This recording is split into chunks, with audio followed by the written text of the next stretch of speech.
The CEO opens his pantry and finds a little girl asking, "Do you have leftovers?" It breaks his heart. Before we begin this beautiful story, subscribe and tell us where you're watching from. If a little girl asked you for leftovers, would you help her? Let us know in the comments. The December wind rattled the floor-to-ceiling windows of Michael Carson's penthouse as he loosened his Italian silk tie, another 16-hour day finally behind him. At 38, he commanded a tech empire worth $3 billion, but tonight felt particularly hollow. The marble floors echoed his footsteps as he walked through rooms designed by world-renowned architects, each space perfectly curated, yet eerily empty. His stomach growled, reminding him he'd skipped lunch again. Michael headed toward the gourmet kitchen, its stainless steel appliances gleaming under ambient lighting. He reached for the pantry door, expecting to find his usual array of imported delicacies and organic produce. Instead, he found her. A small blonde girl, no older than 8, sat cross-legged on the Italian marble floor. Her clothes were clean, but clearly second-hand. A pink sweater with tiny holes near the hem, jeans patched at the knees. In her lap sat an empty white plate, and clutched in her small hands was a piece of cardboard with leftovers written in careful childish letters. Michael's heart stopped. The child looked up at him with enormous blue eyes, completely unafraid despite being caught in a stranger's home.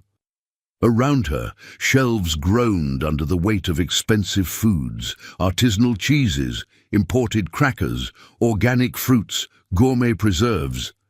She hadn't touched a single item. "Excuse me, sir," she said politely, her voice barely a whisper. "Do you have any leftovers? I promise I'll eat whatever you don't want." The words hit Michael like a physical blow. This child had broken into his home, easily the most secure building in the city, had found herself surrounded by enough food to feed a family for months, and yet sat there asking for scraps with the devastating innocence of someone who knew hunger intimately. "Sweetheart," Michael managed, his voice cracking slightly as he crouched down to her level. "What's your name? How did you get in here?" "I'm Rebecca, but everyone calls me Becca," she replied, carefully placing her sign beside the plate. "I came through the service entrance when the cleaning lady was leaving. It's Christmas Eve, so there was only one security man, and he was helping someone with their car in the parking garage." She paused, then added with heartbreaking honesty, "Mommy says I shouldn't take things that aren't mine, so I waited to ask." Michael's throat tightened. This child had shown more integrity in 10 minutes than most adults he knew displayed in their entire lives. She could have taken anything, could have filled her plate and disappeared into the night, but instead she sat there with empty hands and a hopeful heart. "Where is your mommy, Becca?" he asked gently, noting how thin her wrists were, how her sweater hung loose around her small frame. "She's working her night job at the hospital. She cleans the floors and empties the trash cans." Becca's voice carried no shame, only matter-of-fact acceptance. "She has 3 jobs, but we still don't have much food at home. Yesterday we had crackers for dinner, and the day before we had soup from a can, but it wasn't very much." Michael felt his world tilt on its axis. He'd spent the evening in back-to-back meetings about quarterly profits and market expansion. While this child had spent it hungry enough to break into a stranger's home, the contrast felt obscene. "Becca, honey, you don't need to ask for leftovers," he said softly, reaching for a basket of fresh fruit. "You can have whatever you'd like." But she shook her head firmly, her blonde curls bouncing. "Mommy says charity makes people weak. She says we work hard for what we have, and we don't take handouts." "Nide," the word sounded rehearsed, obviously repeated often. "But leftovers aren't charity, right? They're just extra." The logic was devastating in its simplicity. This 8-year-old had found a way to maintain her family's dignity while addressing their desperate need. Michael had never met anyone, adult or child, who could navigate such complex emotional territory with such grace. He stood up, his mind racing.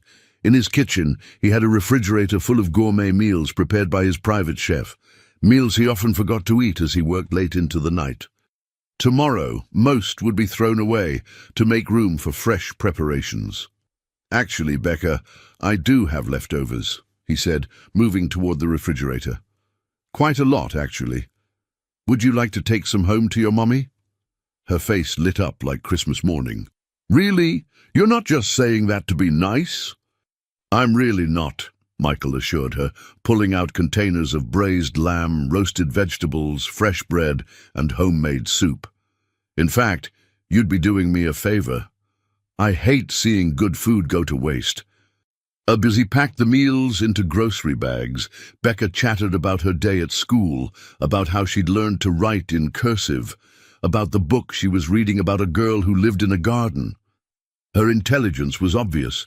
She spoke with vocabulary far beyond her years, asked thoughtful questions, and displayed a curiosity that made Michael's chest ache with recognition. "Do you like to read, Mr.?" She paused, realizing she didn't know his name. "Michael," he supplied. "And yes, I love to read. What about you?" "I love books more than anything," she said earnestly. "But the library is far from our apartment, and Mommy can't always take me because she's working. Sometimes I read the same book over and over until I have it memorized." Michael made a mental note to do something about that.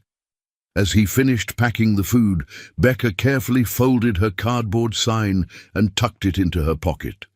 "Thank you, Mr. Michael. This will make Mommy so happy. She won't have to choose between buying food and paying for medicine for her hands." "Medicine for her hands?" Michael asked, alarmed. "They hurt from all the cleaning she does." "Sometimes they bleed, but she can't afford the special lotion the doctor told her to buy." Becca said this with the same matter-of-fact tone she'd used to describe their dinner of crackers. Michael felt rage building in his chest, not at this child or her mother, but at a world that allowed such unnecessary suffering. He walked Becca to the service entrance, making sure she could carry the bags safely. "Becca," he said, as she prepared to leave, "would it be okay if you came back? Maybe we could read together sometime." Her smile could have powered the entire building. "I'd like that very much, Mr. Michael, but I should ask Mommy first." "Nadud." As she disappeared into the December night, Michael stood in his empty penthouse, surrounded by luxury that suddenly felt meaningless. For the first time in years, he'd encountered something real, something that mattered more than quarterly reports and board meetings. He didn't sleep that night. Instead, he sat by his window, watching the city lights twinkle below, thinking about blue eyes and handwritten signs and a child who had shown him more about dignity and grace than any business school ever could. Tomorrow, everything would change. Michael arrived at his office the next morning after exactly 2 hours of restless sleep, but his exhaustion was overshadowed by unprecedented purpose. The 54th floor of Carson Technologies buzzed with its usual controlled chaos, but Michael barely noticed the flurry of assistants and executives vying for his attention. His mind remained fixed on a small blonde girl and her careful cardboard sign. "Sir?" His assistant, Janet, appeared beside his desk with a concerned expression. "The Morrison account meeting is in 10 minutes, and you have 17 missed calls from the Tokyo office." Cancel the Morrison meeting," Michael said without looking up from his computer screen, "and tell Tokyo I'll call them back this afternoon." Janet's perfectly plucked eyebrows shot up. The Morrison account was worth $50 million, and Michael had never cancelled a meeting without explanation. "Sir, should I reschedule for later today or—" "Later this week," Michael replied, his fingers flying across the keyboard as he searched for local elementary schools, food assistance programs, and anything else that might help him understand Becca's world better. For 3 hours, Michael researched with the same intensity he'd once applied to hostile takeovers. He learned about the city's underfunded school lunch programs, about families who made too much money to qualify for government assistance, but too little to make ends meet, about single mothers working multiple jobs just to keep the lights on. At noon, he did something he'd never done in 8 years of running the company. He left the office without explanation and drove to the city's Department of Public Records. "I need information about Sarah Thompson," he told the clerk, a middle-aged woman who looked like she'd seen every kind of human desperation. She would have applied for assistance programs in the last 2 years. The clerk's expression immediately grew suspicious. "I can't give out personal information about assistance applicants, sir. Privacy laws." "I'm not looking to invade anyone's privacy," Michael interrupted, then paused. How could he explain without sounding like either a stalker or a patronizing rich man? "Her daughter. She came to my home asking for food. I want to help, but I need to understand the situation first." Something in his tone must have convinced the clerk, because her expression softened slightly. "Look, I can't give you specifics, but I can tell you that if a child is going door to door asking for food, the situation is probably exactly as desperate as it appears." Michael spent the rest of the afternoon driving through Becca's neighborhood, a part of the city he'd never had reason to visit. The contrast to his penthouse was jarring. Buildings in need of repair, corner stores with barred windows, children playing in streets that should have had parks. He found Sarah's apartment building by checking the address Becca had mentioned the previous night. She told him about the bus route and the corner store, making it easy to locate. It was a 3-story walk-up with paint peeling around the windows and a front door that didn't quite close properly. According to the mailboxes, Sarah and Rebecca Thompson lived in 2B. Michael sat in his Tesla across the street for 20 minutes, debating whether to knock on their door. What would he say?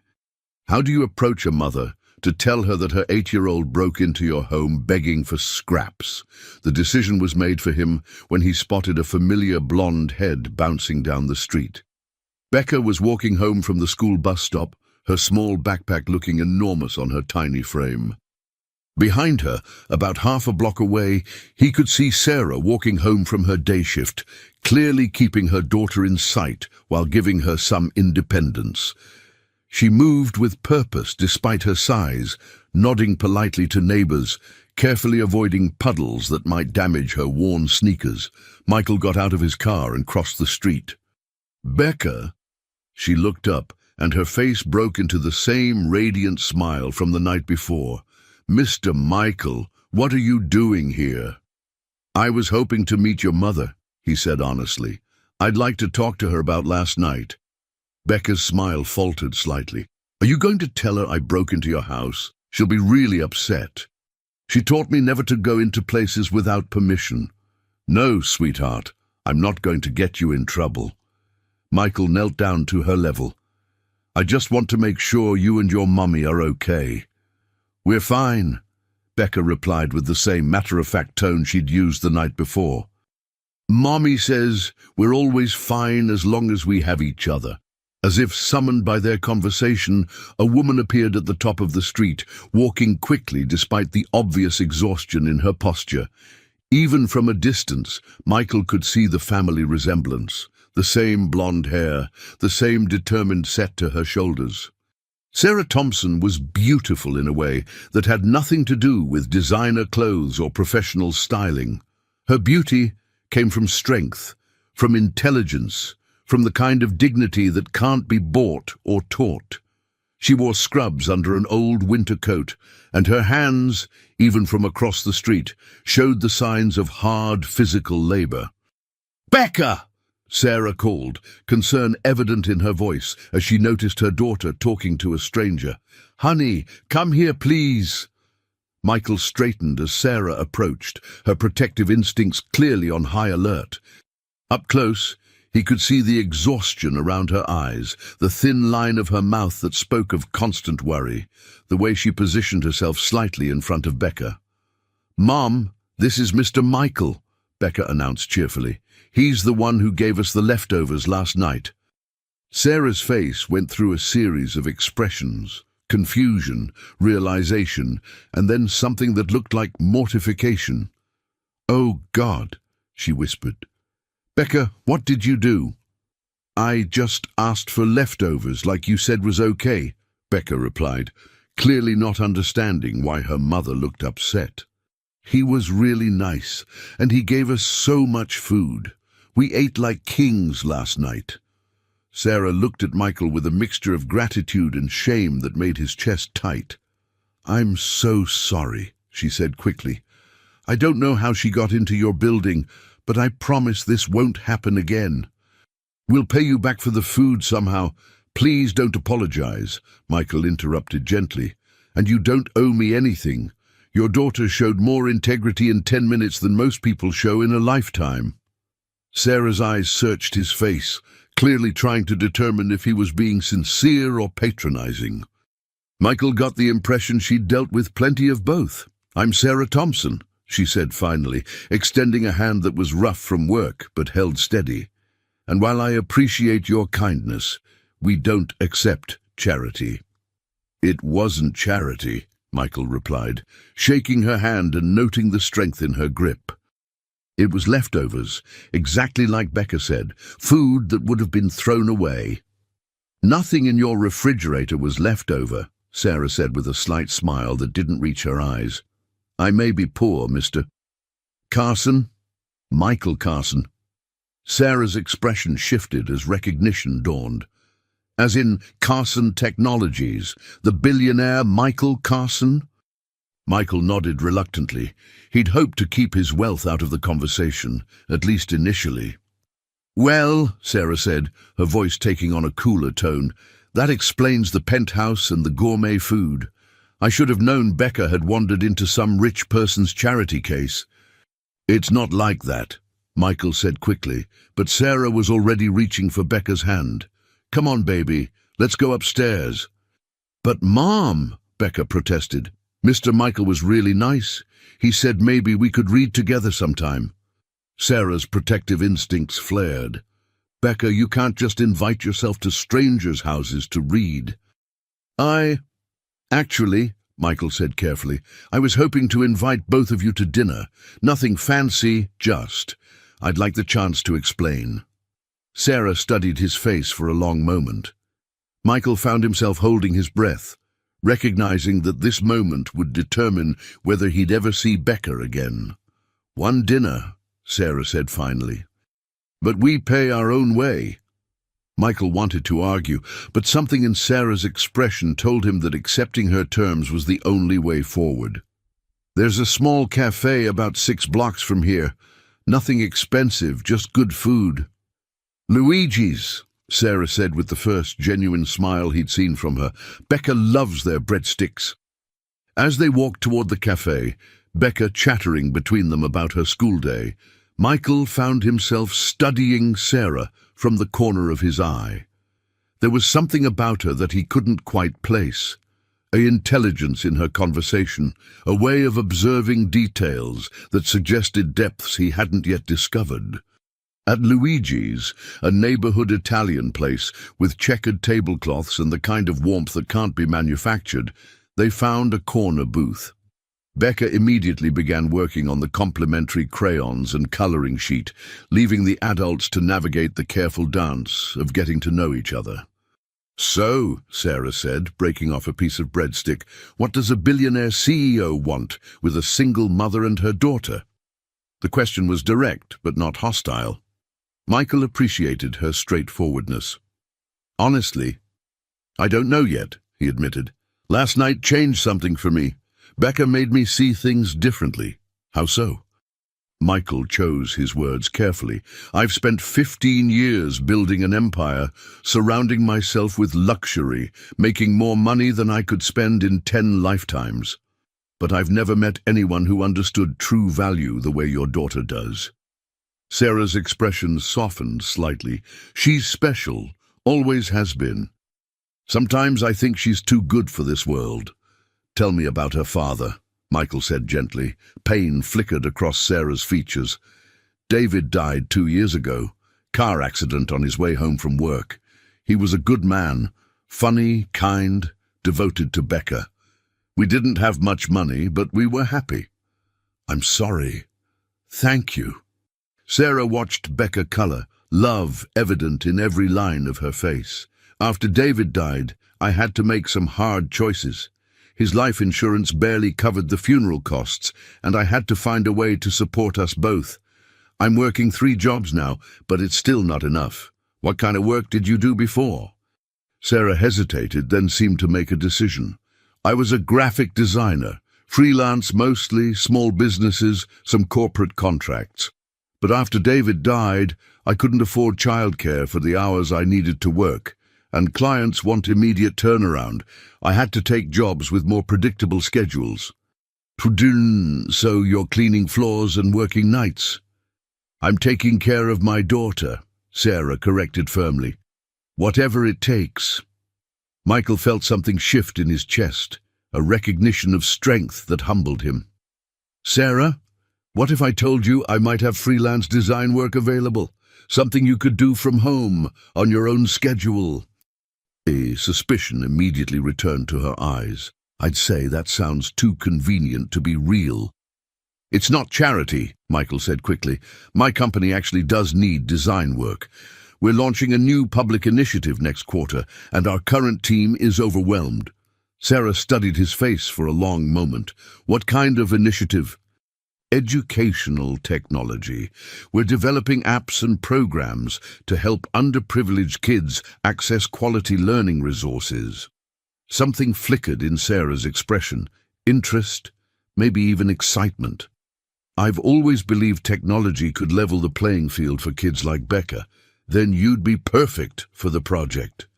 For the next hour, they talked about design, about technology, about the challenges facing families like Sarah's. Michael found himself genuinely impressed by Sarah's insights, her creative thinking, her deep understanding of what families in her situation actually needed, rather than what well-meaning corporations thought they needed. As they prepared to leave, Becca tugged on Michael's sleeve. Mr. Michael, can I ask you something? Of course, sweetheart. Are you lonely? You have such a big house, but it feels really quiet. The question caught Michael completely off guard. Adults had spent years trying to figure out how to ask him personal questions, but this 8-year-old had cut straight to the heart of things. Sometimes I am lonely, yes, he admitted.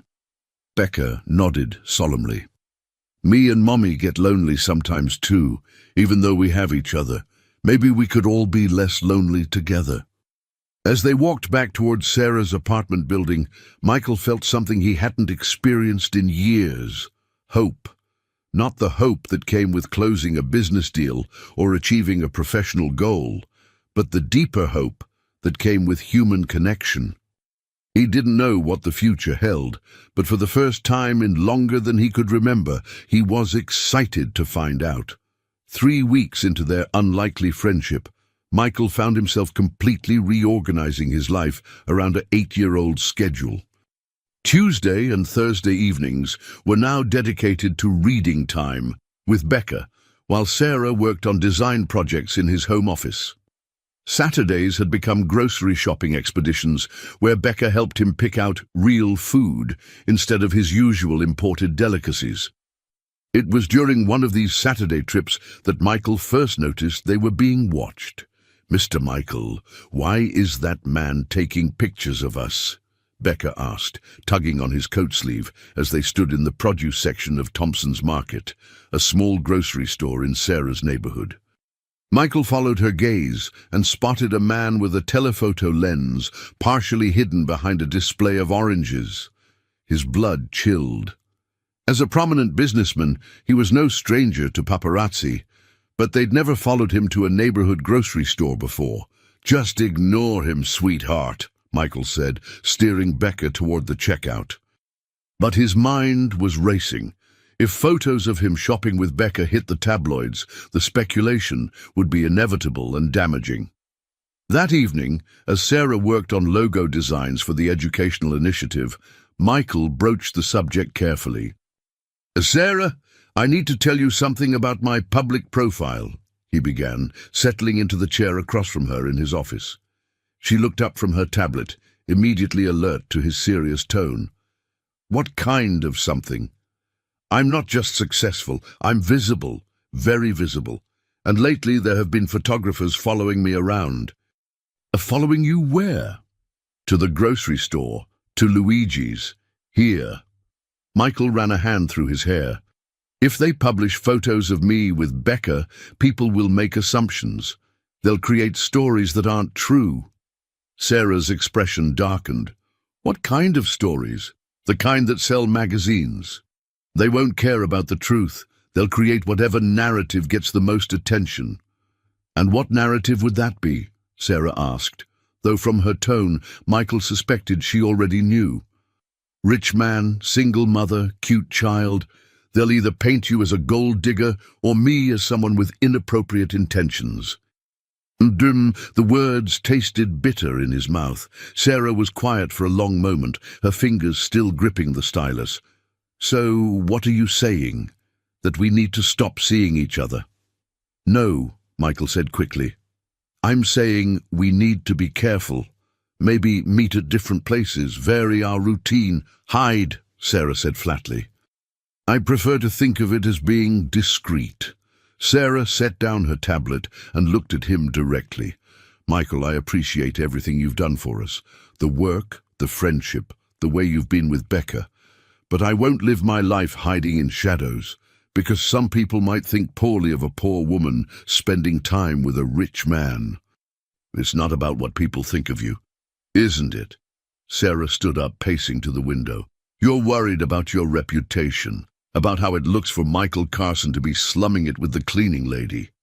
That's not fair, and you know it." "Do I?" Sarah turned back to face him. "Because from where I'm standing, it looks like you're asking me to make myself smaller so you can stay comfortable." Michael felt frustration building in his chest. "I'm trying to protect you. Both of you. You have no idea what the media can do to people's lives. And you have no idea what it's like to live your life apologizing for existing," Sarah shot back.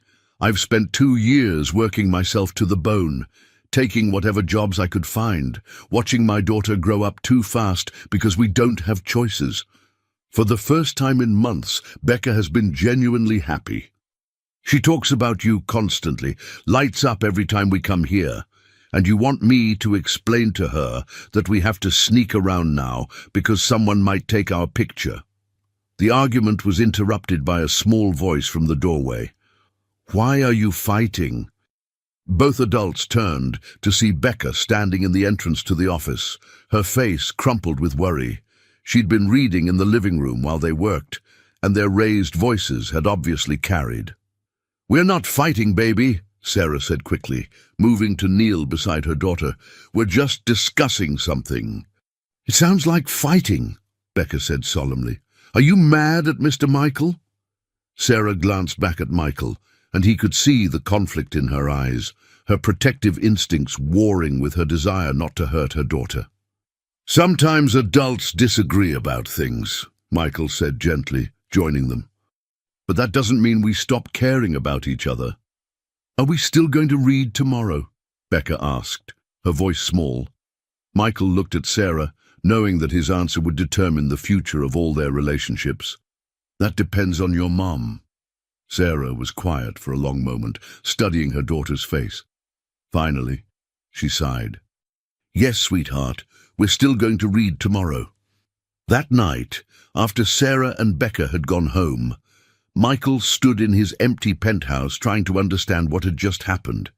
He'd tried to do the right thing, tried to protect them from the ugly side of his public life, but somehow he'd made everything worse. His phone buzzed with a text from an unknown number. "Saw the photos from this week. Interesting new friends. We should talk soon. James Morrison." Michael stared at the message, his stomach sinking. James Morrison was the CEO of Morrison Industries, a business rival known for his ruthless tactics and his network of media contacts. If Morrison had been having him watched, photos would surface within days.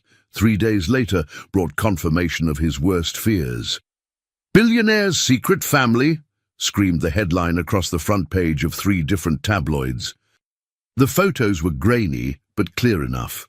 Michael and Becca at the grocery store, Sarah and Michael walking into Luigi's, all 3 of them leaving his building together. The articles were worse than the headlines.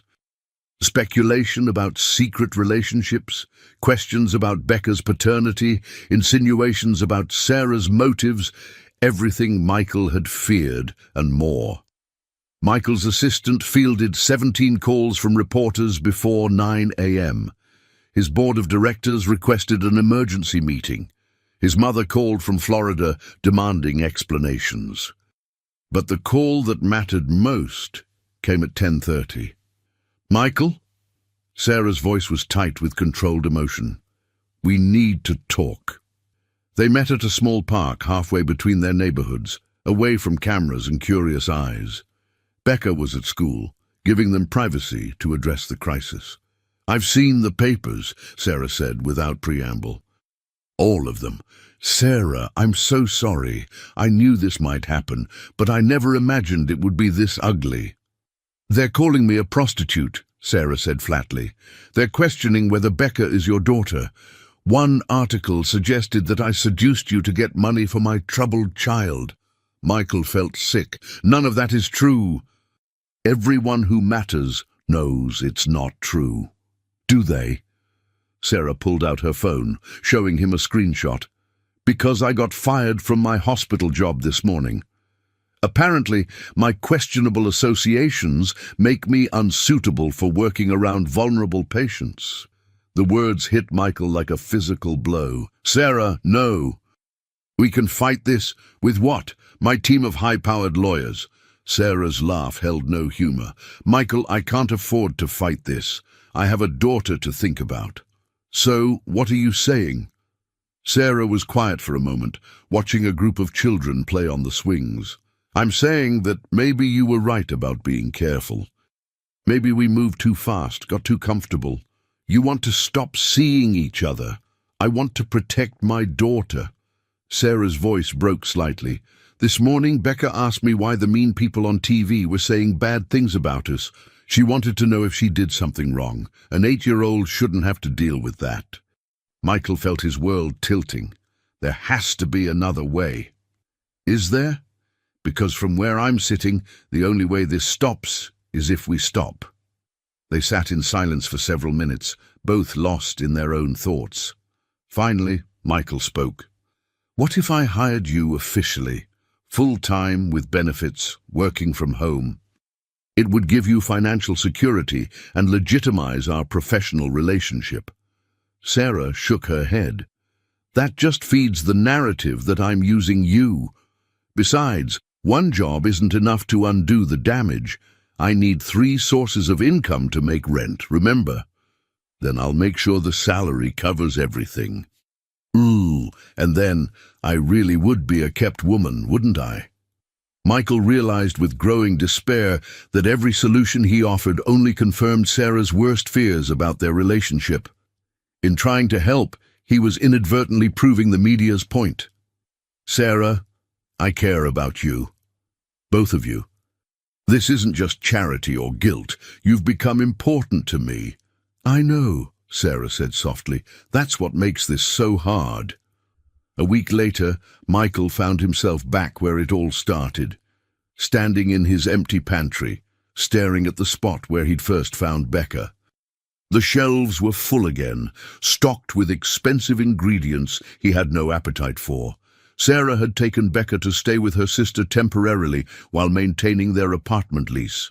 Not far, they'd stayed 2 towns over for a few weeks, but long enough to escape the immediate media attention and find new work opportunities. Michael had tried calling, but Sarah's phone went straight to voicemail. He'd tried visiting, but the house was empty. He'd even hired a private investigator, but stopped himself before making the call. The last thing Sarah needed was more evidence that rich men thought they could buy whatever they wanted. The design project sat unfinished on his computer. The educational initiative had been put on hold pending the resolution of recent personal matters.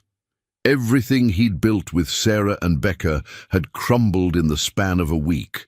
But as Michael stood in his pantry that December evening, exactly 1 month after finding Becca, he made a decision. He couldn't undo the damage that had been done, couldn't take back the headlines or restore Sarah's lost job, but he could make sure that no other family would have to choose between dignity and survival. By morning, he would announce the Carson Foundation, a non-profit dedicated to providing educational opportunities and financial support for single-parent families. It would be funded with $50 million of his personal wealth, operated with complete transparency, and designed to help families without the invasive attention that had destroyed his relationship with Sarah. It wasn't love. It wasn't the family he'd begun to dream of, but it was something good that could come from something broken. And maybe, someday, it would be enough to convince Sarah that his feelings for her had been real.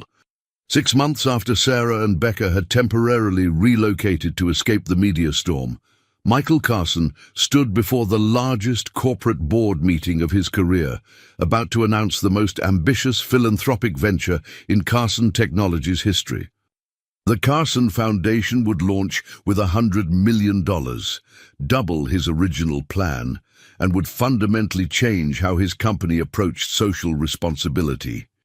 The foundation will focus on educational equity, Michael told the assembled board members, his voice carrying the conviction that had been missing from his business presentations for months. We'll provide technology, funding, and mentorship to single-parent families, helping children access the same quality education regardless of their economic circumstances. Board member Patricia Williams raised a perfectly manicured hand. This is quite generous, Michael, but shouldn't we be concerned about the recent media attention? Some might see this as damage control rather than genuine philanthropy. Michael had expected this question. The tabloid scandal had eventually died down, but the business community had long memories. The Foundation's mission isn't about repairing my image. It's about addressing a real problem with real solutions. What he didn't tell the board was that every policy, every program, every detail of the foundation had been designed with one specific family in mind. The scholarship criteria perfectly fit Becca's academic profile. The parent support programs addressed exactly the challenges Sarah had faced. The work-from-home opportunities were tailored for single mothers with Sarah's skill set. It was an elaborate love letter to a woman who would probably never see it. After the meeting, Michael returned to his office to find his assistant Janet waiting with an unusual expression of excitement. "Sir, you need to see this," she said, handing him a manila folder. "It came through our general inquiries, but when I saw the portfolio—" She trailed off, shaking her head in amazement. Michael opened the folder and felt his heart stop. The letterhead read, S.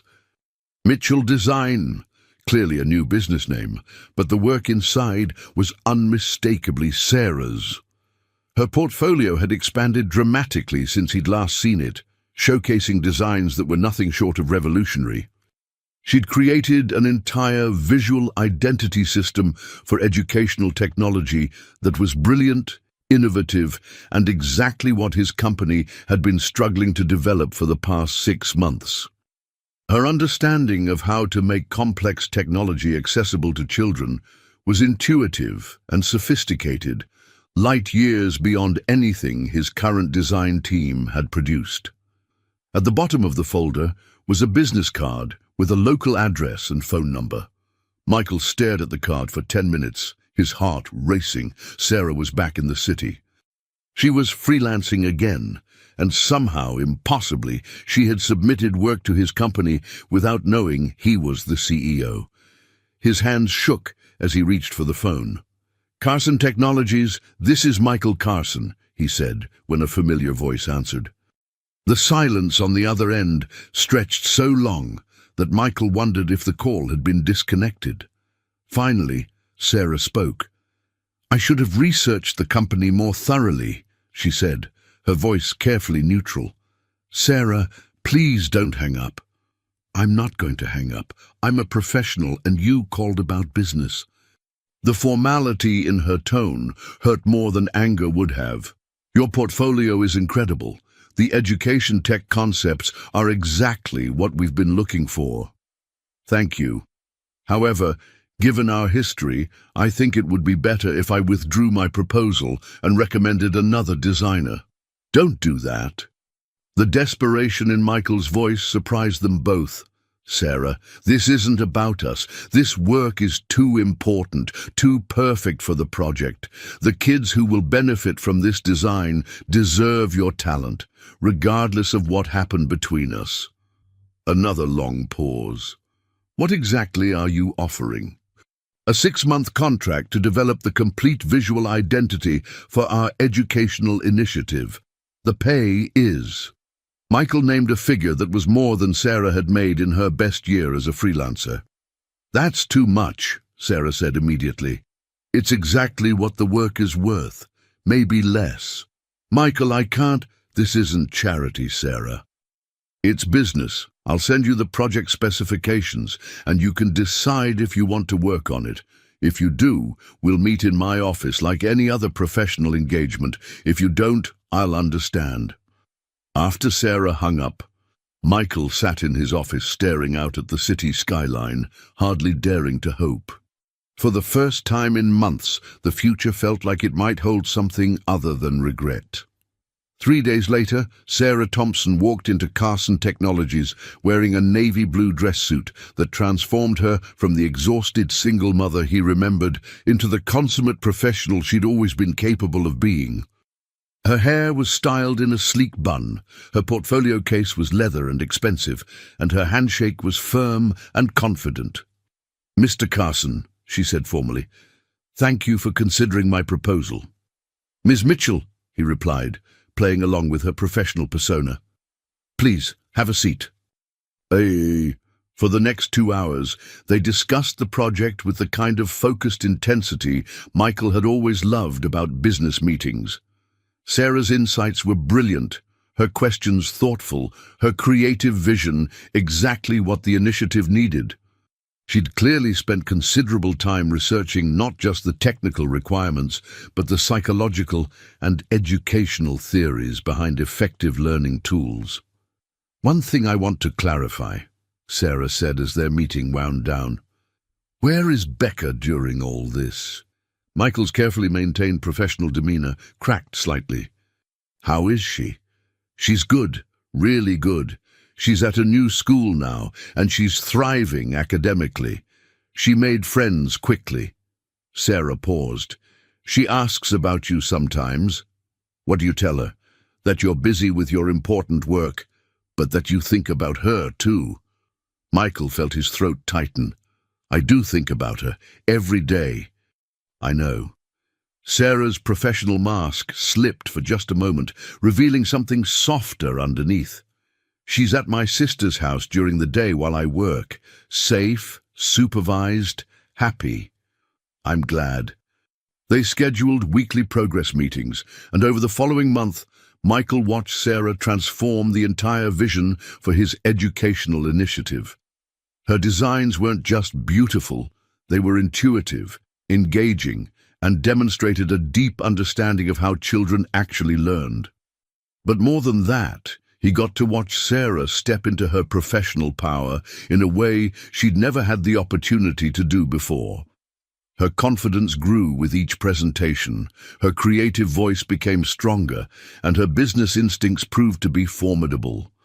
"You're wasting your talent on freelance work," Michael told her after she delivered a particularly brilliant presentation to his development team.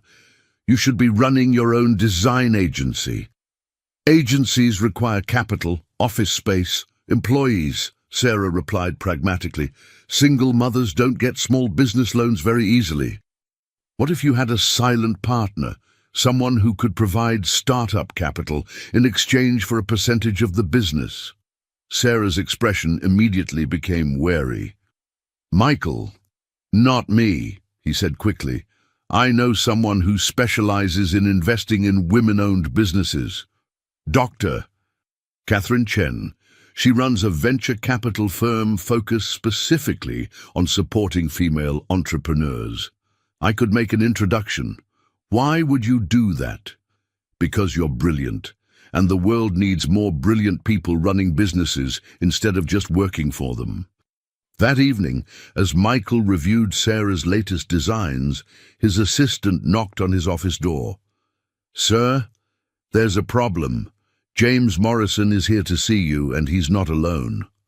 Michael looked up to see his longtime business rival standing in his doorway, flanked by two men in expensive suits and one woman with a recording device. "Michael, we need to talk," Morrison said, his smile predatory. "About your foundation, your new designer, and some very interesting connections I've discovered." Michael's blood ran cold. Morrison had obviously been watching, waiting for the right moment to strike. Whatever he'd discovered, it was about to change everything. "Gentlemen, lady," Morrison continued, settling into a chair without invitation, "I think you'll find this conversation very enlightening."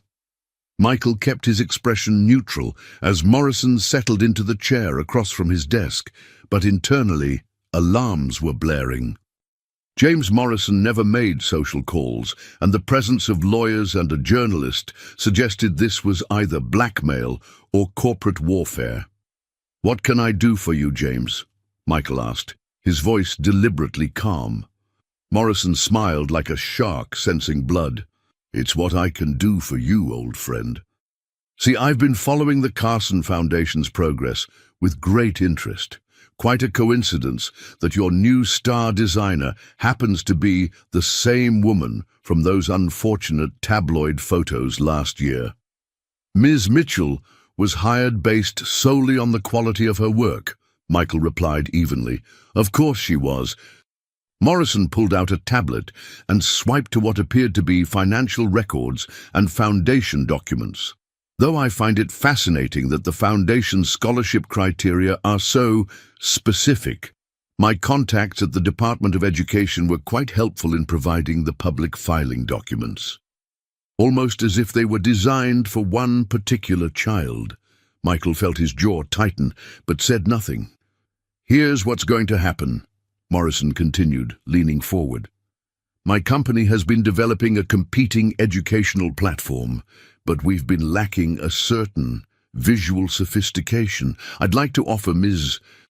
Mitchell a position with my company. Head of design, corner office, salary that's triple what you're paying her. She's under contract with us. Contracts can be broken, especially when questions arise about the legitimacy of the hiring process." Morrison gestured to the woman with the recording device.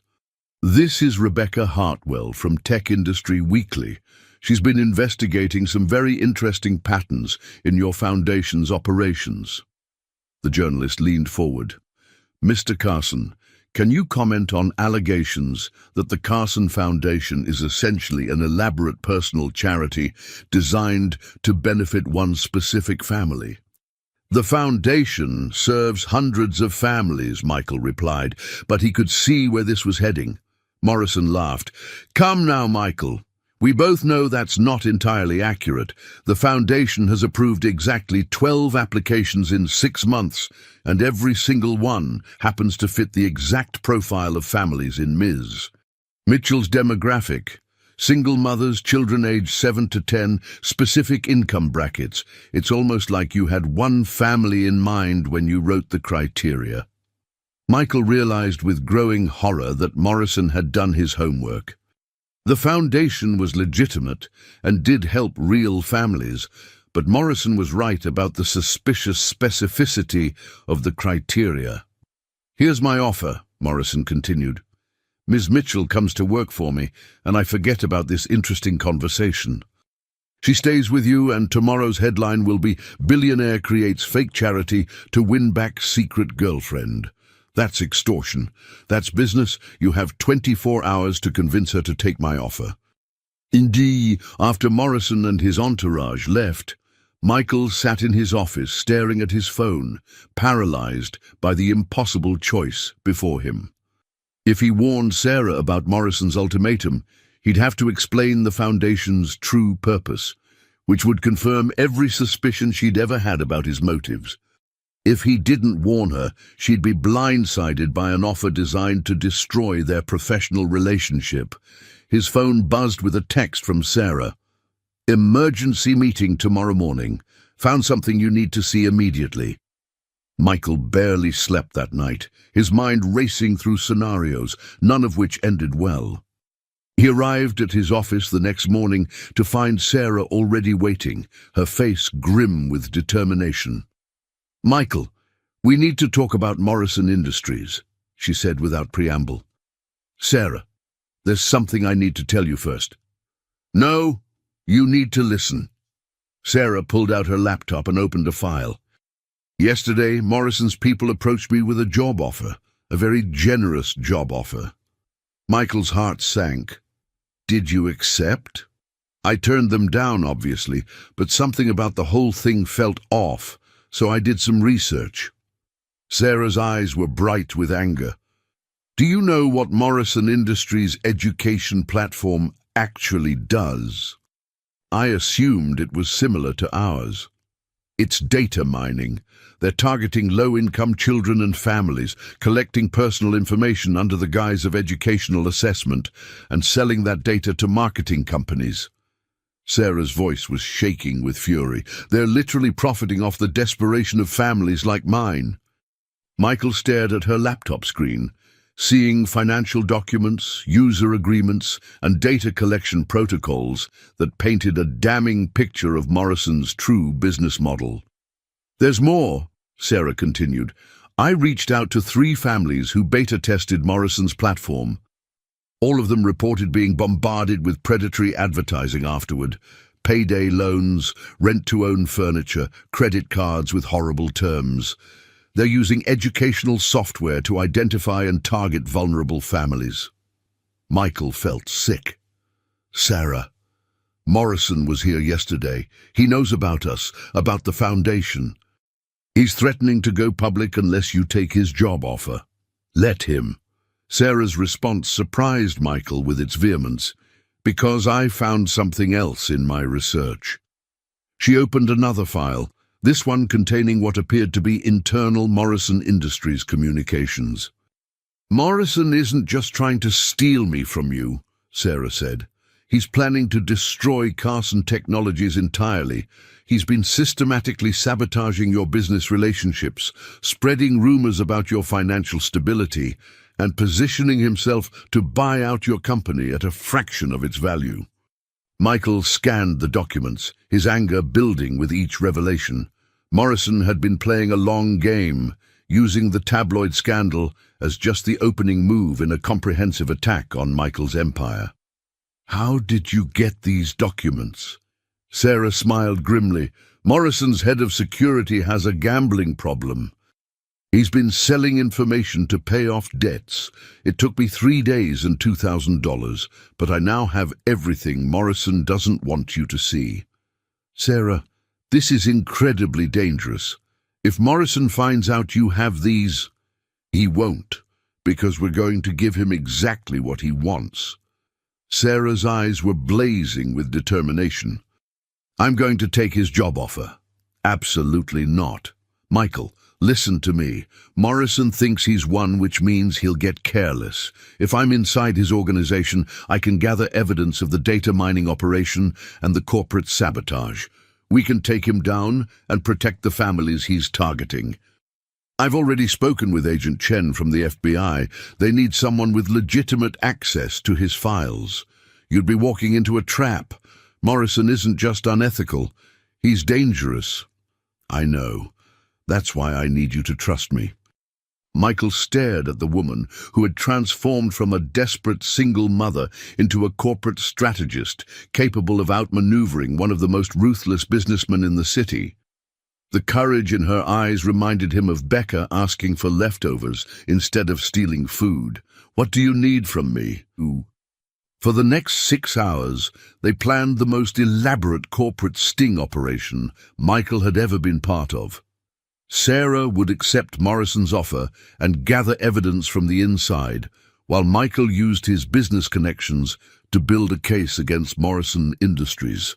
"There's one more thing," Sarah said as they finalized their strategy. "When this is over, when Morrison is finished and the families are protected, I want to talk about us." Michael's heart stopped. "Us? Michael, I know about the foundation. I've known since the first week." Sarah's voice was soft but steady. "I know the scholarship criteria were written for Becca. I know the support programs address exactly the problems I was facing. I know you built an entire charitable organization around the idea of helping families like mine. Sarah, I also know that in 6 months of working together, you never once asked for anything in return, never leveraged your feelings for professional advantage, never made me feel like I owed you anything beyond good work." She paused. "That's not charity, Michael. That's love." The words hung in the air between them, carrying 6 months of unspoken hope and carefully maintained professional distance. "I love you too," Michael said quietly. "I love both of you. I have since that first night in my pantry." "I know." Sarah reached across the desk and took his hand. "But first, we have to save your company and stop Morrison from hurting any more families." "And after that?" Sarah's smile was radiant.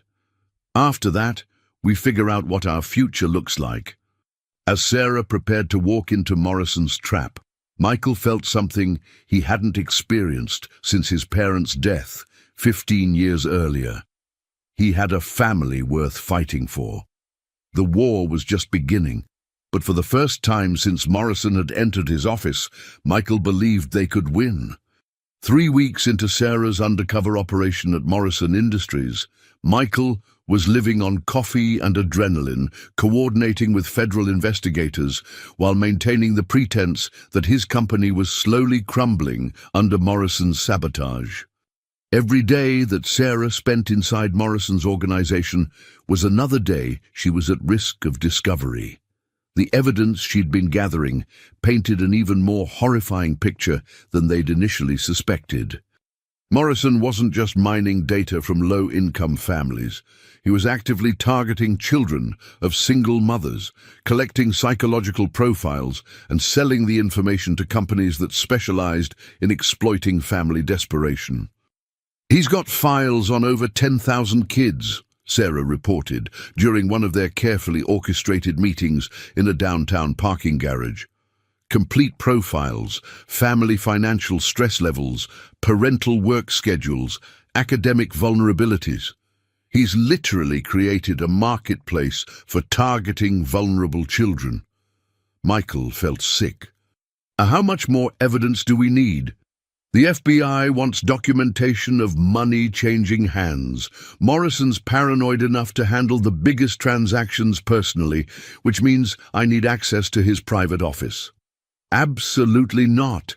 We have enough to shut down the data operation. Let the federal investigators handle the rest." Sarah shook her head. "Michael, there's something else. Morrison isn't just going after your company anymore. He's targeting the foundation. He's planning to expose our relationship and claim that the entire charitable operation is fraudulent." "Let him. The foundation's books are clean." "He's not planning to use facts," Sarah said grimly. "He's planning to manufacture evidence, fake financial records, fabricated communications, planted documents that will make it look like the foundation was always just a way to funnel money to me and Becca." Michael felt the blood drain from his face. "He could destroy everything. The foundation, my company, your design business.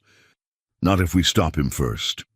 Sarah's voice carried a determination that reminded Michael of Becca's stubborn courage.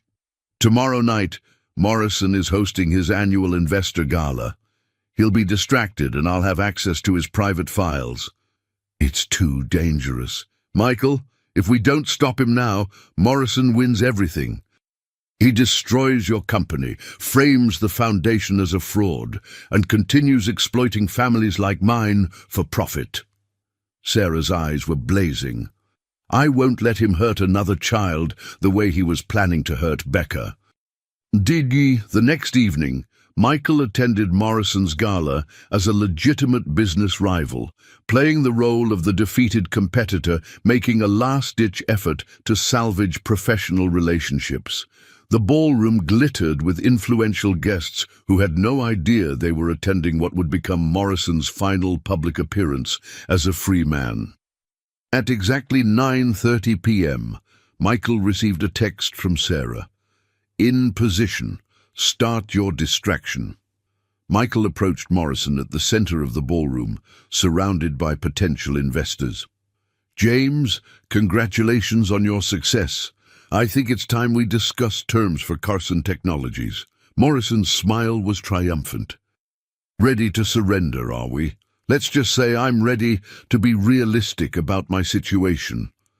As Morrison led Michael toward a private alcove to discuss the acquisition of Carson Technologies, FBI agents were already positioned throughout the building, waiting for Sarah's signal. In Morrison's office, 3 floors above the party, Sarah worked with the focused intensity of someone who understood that lives hung in the balance. Morrison's paranoia had served them well. He kept the most damaging evidence in a safe behind his desk, believing that physical documents were safer than digital files. Earlier that week, Sarah had watched him open the safe during a meeting, memorizing the 6-digit combination he'd carelessly entered, while she pretended to review contracts on her laptop. Sarah photographed financial records showing payments from data brokers, communications detailing targeting strategies for vulnerable families, and most damning of all, Morrison's personal notes about using manufactured evidence to destroy the Carson Foundation. At 10:15 p.m., her phone buzzed with an urgent text. "Morrison left the party. Coming up."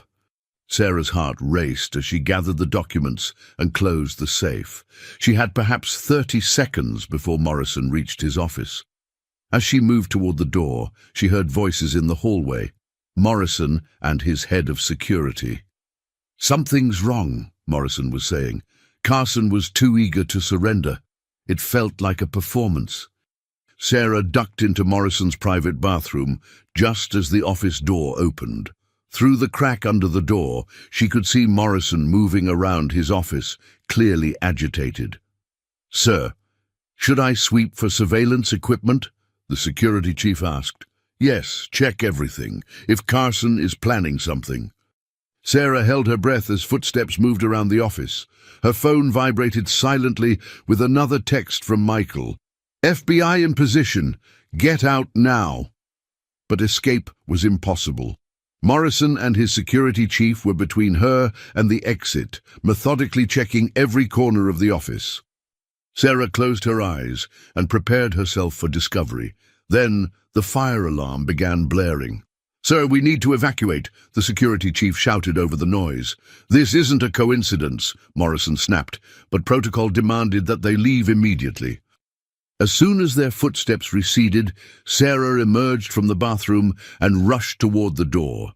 In the hallway, she merged with the stream of evacuating guests and employees, making her way toward the stairwell where Michael was waiting. "Did you get it?" he asked as they descended with the crowd. "Everything. Financial records, communications, plans for framing the foundation. Morrison is finished." At the bottom of the stairwell, FBI agent Patricia Chen was waiting with a team of federal investigators. "Ms. Mitchell, do you have the evidence?" Sarah handed over the files and photographs. "Everything Morrison doesn't want you to see." What followed was swift but thorough. Morrison was arrested at his home at 6 a.m. the next morning after a 3-week federal investigation, charged with corporate fraud, conspiracy, and violations of federal data protection laws. The evidence Sarah had gathered provided the final pieces of a case the FBI had been building for months. Within 30 days, the investigation led to the arrest of 12 other executives and the complete shutdown of Morrison Industries' education division. More importantly, the 10,000 families whose children had been targeted were notified and protected from further exploitation. 6 months later, Michael and Sarah stood in the same downtown park where they'd once discussed ending their relationship, watching Becca play on the swings with 3 other children whose families had been helped by the Carson Foundation. "Daddy Michael, push me higher!" Becca called out, her laughter carrying across the playground. Michael still felt a thrill every time she called him that. They'd been married for 2 months, a small ceremony attended by Sarah's sister, a few close friends, and Michael's entire board of directors, who had universally fallen in love with their CEO's new family.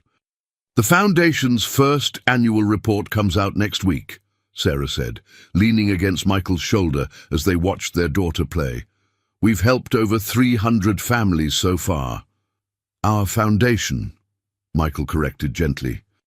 Sarah had become the foundation's executive director, bringing her intimate understanding of single-parent challenges to every program they developed. "I still can't believe how everything worked out," Sarah mused. A year ago, Becca was breaking into pantries asking for leftovers.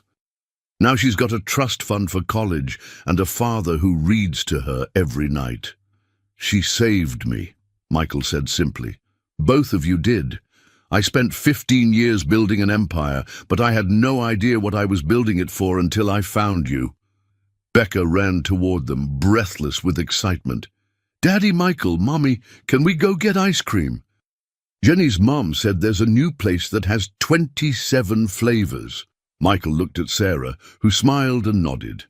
As they walked toward the ice cream shop, Becca between them holding both their hands, Michael reflected on how profoundly his life had changed since that December evening when he'd opened his pantry to find an 8-year-old with a cardboard sign. He'd gained a daughter who taught him about integrity, a wife who challenged him to be better, and a family that gave meaning to everything he'd built.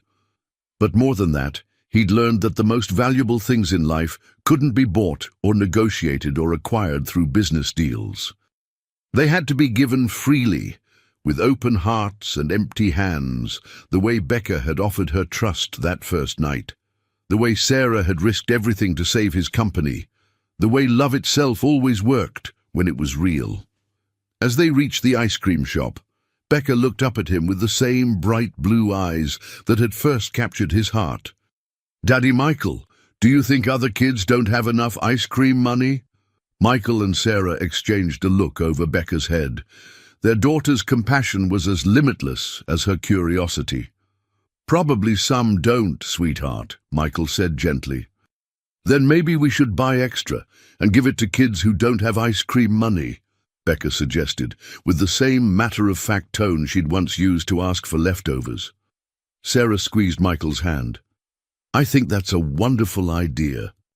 Betty. And so they did, just as they would continue doing for the rest of their lives, looking for ways to share their abundance with those who needed it most, building a legacy of generosity that started with a little girl's hunger and grew into something that would touch thousands of lives. Love, Michael had learned, was never really about what you could give or receive. It was about recognizing the inherent worth in someone else and choosing every day to nurture that worth until it bloomed into something beautiful. As they sat in the ice cream shop, watching Becca carefully count out money to buy cones for 2 other children whose mother was counting coins in her purse, Michael knew that his daughter understood this lesson better than most adults ever would. The leftover heart he'd thought was broken beyond repair had become the foundation for the richest life he'd ever imagined possible.